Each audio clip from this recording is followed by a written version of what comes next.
Hi, it's Stu here from 3B. I've not said that in a while. And some of you may know that I actually work from home. Some of you may actually know that I've been doing this for some time. What an awful lot of you won't know is that I've been doing this for over 20 years. I've worked for various companies, my own company and various others over the years, and I've been doing that now for over 20 years. So I have a good amount of experience and knowledge to hand over to you, some of which is pretty obvious, but still worth telling, that may help you if you're now in a position with the whole sort of virus thing where you're being told to work from home and it's something you've not ever done, but maybe would have liked to have the opportunity to do, and what to expect and some hints and tips as to really taking the best approach for it. So let's start. I've made a list of just five quick tips, but they'll serve you well, trust me. All right, let's start with number one. Create a space that is yours alone. Now, I imagine not all of you will have, several monitors and God knows what, and a huge desktop and all that gadgetry that I have, because I've been doing this for an awful long time. But you're more likely to, say, have a laptop and a phone or a tablet, but more likely a laptop. And what you need to do is find a space that is quiet, find a spare room where you can set up a desk or a place that is yours and yours alone for you to work. It may seem incredibly obvious, but you wouldn't believe the number of people that think, great, I'm going to work from home and now I'm just going to sit on the sofa and watch daytime TV whilst I'm sort of working. And what you end up doing, because you're in the environment that you yourself you're used to relaxing within, that sets you within sort of a different mindset of relaxing, and you end up being this sort of passive, non-productive worker who's actually more focused on the TV that's in front of them than really what's in front of them in terms of their work. So what you need to do is find a space in your home, maybe a spare room where you can set up a desk and make it sort of office-y. So have a desk, go buy yourself a desk. There may be a run on desks, I imagine. There's a run on everything else right now. And then set up a space that is particularly yours. So let's move on to number two, which is designate the same work hours and same work ethic that you would normally have if you were commuting and working in your office. Now, this is hugely important. It's very easy to begin to slip into, when you're not working 9 till 5, for instance, as an example, where you start working sort of 11 till 4, 11 till 8, and then other things start to get in the way, and then you find that you're starting to slip with your work, or the quality of your work is starting to slip. And it's important to make sure that you do keep those those office hours, because of course you're still effectively remote working, you're working from home, but you're still in the ether in an office with everyone else, and everyone else will be expecting you to be able to respond to queries or problems that need to be dealt with, that would normally be dealt with during normal office hours. And it's important to keep that ethic as well, that you keep to your environment and your desk that you set up, and that's where you work, and you work without distraction, and that's an important thing. But it's good to have a space, as I said in number one, where it's just yours, and then that sort of sets you in that whole mindset.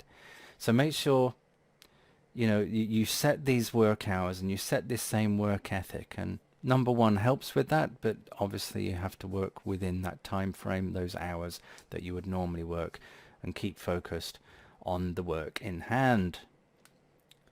Number three, allow for breaks and interruptions. Now, the best will in the world of working from home, there will be interruptions from wherever. It's just natural for that to happen, because I would imagine that as things move on with this whole sort of viral thing, that more people will be sort of told to work from home, and then kids and family will be more at home, so that there's a real concentration there.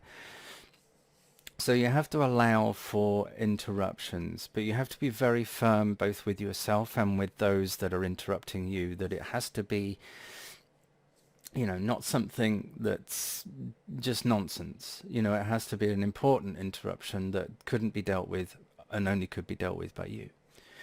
The other thing is to allow yourself for some breaks. So maybe every hour or so, get up, walk around, go to a different room, go outside for 10 minutes or whatever, 5 minutes, and have a bit of a break, just to escape from the environment which you're in, which is probably quite sterile, that you've created. Spare room, new desk, it's all a bit sort of, and it's not the office that you're in, that you were in.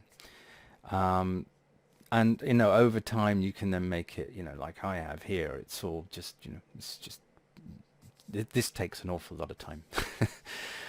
But so allow for breaks and allow for those interruptions, but make others understand, which goes on with my hint number 5, which we'll get to.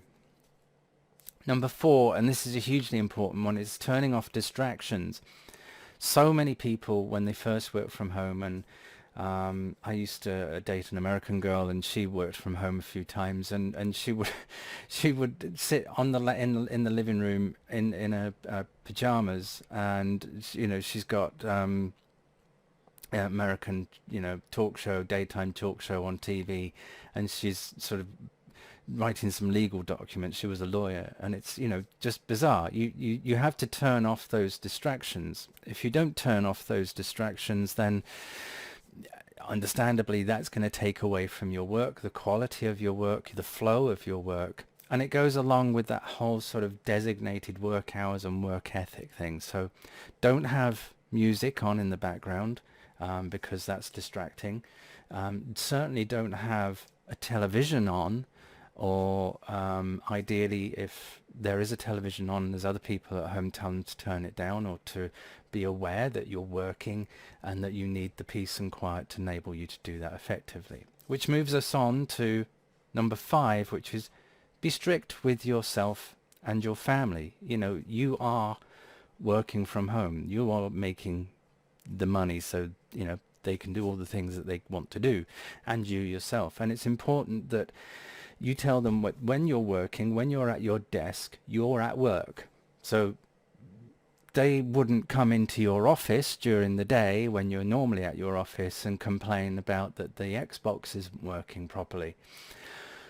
They wouldn't do that. So they shouldn't do that when you're at your desk, in your designated area, when you're working. So be very strict with yourself and also with your family to say that when I'm at this desk, when I'm here, I'm working. Okay? So unless it's a dire emergency, do not interrupt me.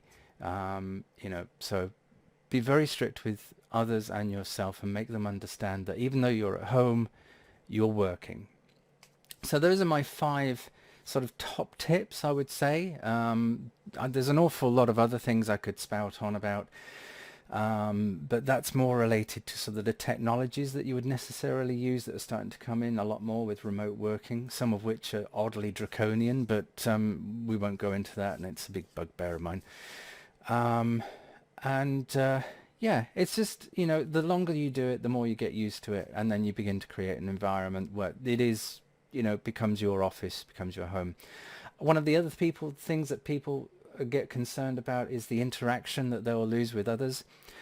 From my experience, and I'm a good old age now, and I've been doing this a very long time, but I have worked in offices a long time ago, and I found that those that do miss working in an office and have trouble working at home are those that are probably the office gossip.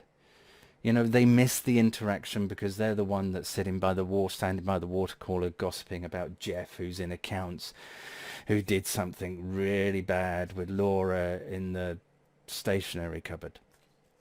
that's the kind of person that stresses about the fact that they're going to lose that interaction. In fact, you don't lose that interaction. It's just a different form of interaction. You will still have Skype, email, phone, voice over IP, all that other stuff. A lot of companies are moving more into remote working that have more technology to enable people to remote work more effectively and create that sort of contact with people. So it's just a different form. It's not one-to-one, which in the current environment is probably a very good thing. But I've usually found that those that do complain about working from home and have trouble with it and miss the social aspect of the offices tend to be the ones that are more sort of a little bit gossipy. Anyway, that's my experience. Everyone's different. But I hope my 5 top tips help you, and yeah, good luck with working from home. You'll find it's a different environment, and you can be incredibly, if not more productive from home than you could be in your office. Good luck, stay safe, look after your friends and your family, and especially the elderly, and I will see you very soon. And if you like this video, don't forget to give me a thumbs up. If you like videos on hints, tips, views, news, reviews, leaks, peeks on gadgetry, tech, and all sorts of other stuff that's gadgetry, tech related, then consider subscribing, and if you do, click the bell. It's one of those, isn't it? See you next time.